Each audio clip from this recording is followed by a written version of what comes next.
이번 주 말씀 묵상입니다. 오늘의 말씀은 요한복음 11장 25절 26절 말씀이에요. 나는 부활이요 생명이니 나를 믿는 사람은 죽어도 살고 살아서 나를 믿는 사람은 영원히 죽지 아니할 것이다. 내가 이것을 믿느냐? 아멘. 샬롬! 예수님의 이름으로 사랑하고 축복합니다. 어제 우리는 말씀을 통해 예수님이 죽은 나사로를 살리셨을 뿐만 아니라 부활의 첫 열매가 되셨음을 살펴보았습니다. 이 땅의 수많은 사람들은 죽음을 피하고 싶어하고 오래 살기 위해 과학기술을 발전시키고 그것에 의지하고 있어요. 그런데 여러분, 예수님을 믿는 우리는 죽음을 두려워할 필요가 없어요. 왜 그럴까요? 이 질문에 대한 정답은 오직 하나님의 말씀, 성경에 있어요.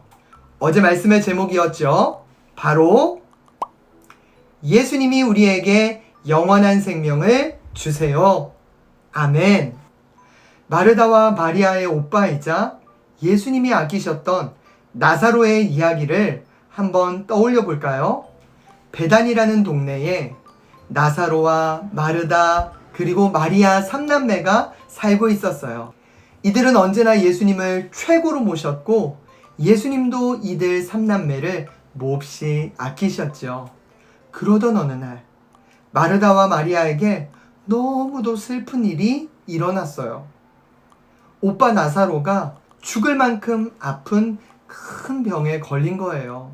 동생들은 예수님께 사람을 보내서 나사로의 소식을 전했어요. 마르다와 마리아에게는 예수님이 오빠 나사로를 살리실 것이라는 믿음이 있었어요. 그래서 속히 오셔서 고쳐주시기를 바랬죠.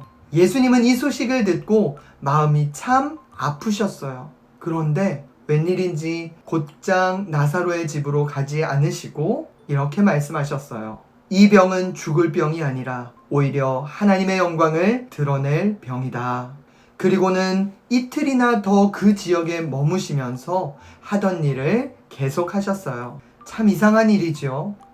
병에 걸려 아파하고 죽게 될 것 같은 나사로를 보고 모두 무서워할 때 예수님은 이 나사로의 아픔을 통해 오히려 하나님의 영광을 보게 될 것이라고 말씀하신 거예요.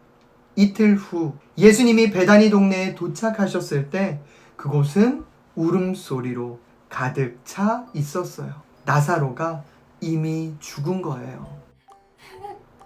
예수님께서 여기 계셨더라면 얼마나 좋았을까요? 마르다는 이미 오빠의 장례를 치르고 난 뒤에야 오신 예수님께 울면서 말했어요. 그러자 예수님이 말씀하셨지요. 마르다야, 내 오빠 나사로가 다시 살아날 것이다. 여기서 잠깐, 예수님은 땡땡이고 땡땡이신 예수님을 믿으라고 말씀해 주셨어요. 빈 칸에 들어갈 두 단어는 무엇일까요?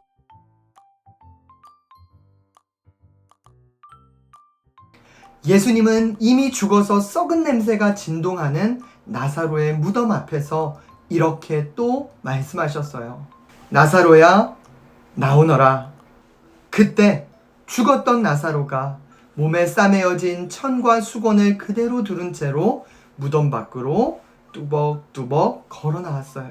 분명 나흘 전에 죽었던 나사로가 무덤 밖으로 나오는 것을 보고 사람들은 깜짝 놀랐죠. 아니, 어떻게 이런 일이 일어날 수 있지? 이런 일은 하나님만 하실 수 있는 것 아닌가? 예수님은 죽은 나사로에게 다시 생명을 주심으로 그를 살리셨어요. 그리고 이후에는 예수님 자신도 십자가에 달려 죽으시고 부활하시면서 모든 생명의 능력이 예수님께 있다는 것을 우리에게도 알게 해 주셨어요. 부활이요 생명이신 예수님, 하나님의 아들이신 예수님만 믿으면 우리도 영원한 생명을 주시겠다라고 분명히 약속해 주셨어요. 사랑하는 여러분, 여러분도 이 사실을 믿나요?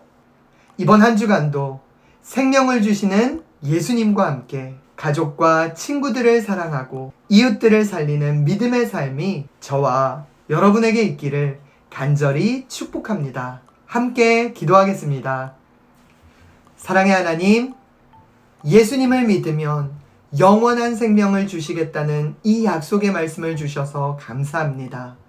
사랑하는 우리 가족들과 저희들의 친구들과 또 우리 이웃들에게도 생명을 살리는 복음, 예수님의 복음을 증거할 수 있도록 우리를 도와주세요. 예수님의 이름으로 감사하며 기도드립니다. 아멘. 고마워. 사랑해. 축복해.